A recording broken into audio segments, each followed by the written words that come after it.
નમસ્કાર, આપ જોઈ રહ્યા છો સ્પાર્ક ટુડે ન્યૂઝ। પાદરાના જાસપુર લકડીકુઈ પાસે ગામ આવેલ છે, જ્યાં ફાર્મ હાઉસમાં પતરાના શેડ પર ચડી વેલ્ડિંગ મારતા યુવકને કરંટ લાગતા યુવકનું મોત થયું છે। મૃતકને પોસ્ટમોર્ટમ અર્થે પાદરા સરકારી હોસ્પિટલ ખસેડવામાં આવ્યો છે। લકડીકુઈ નજીક ફાર્મ હાઉસ આવેલું છે, જ્યાં વેલ્ડિંગનું કામ કરતા યુવાન જે પતરાના શેડ પર ચડીને વેલ્ડિંગ કરી રહ્યો હતો, તેને હાઈ વોલ્ટેજ વીજ લાઇનને પસાર થતાં તેનો સ્પર્શ થઈ જતાં કરંટ લાગ્યો હતો, જેથી તેનું મોત નીપજ્યું હતું।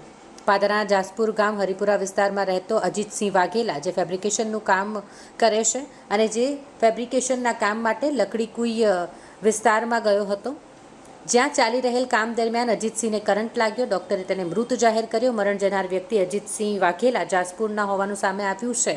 પાદરા પોલીસ સ્ટેશનમાં સમગ્ર મામલાની જાણ થતાં પાદરા પોલીસ દ્વારા આ મામલે તપાસ હાથ ધરવામાં આવી છે। કનકસિંહ મહેપતસિંહ વાઘેલા, મારા મોટા ભાઈ જોબ પર જતા આપણે વેલ્ડિંગ કામ માટે ગયા હતા ફાર્મ હાઉસમાં। ત્યાં વેલ્ડિંગ મારતા મારતા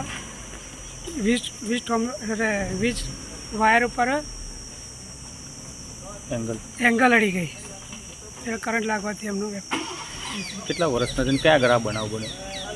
55 વર્ષના છે અને આપણે પાદરા જાસપુર અને લકડીકુઈની બેની વચ્ચે ફાર્મ હાઉસ છે। કરંટ કરંટ લાગવાથી એક્સપાયર થઈ ગયા છે।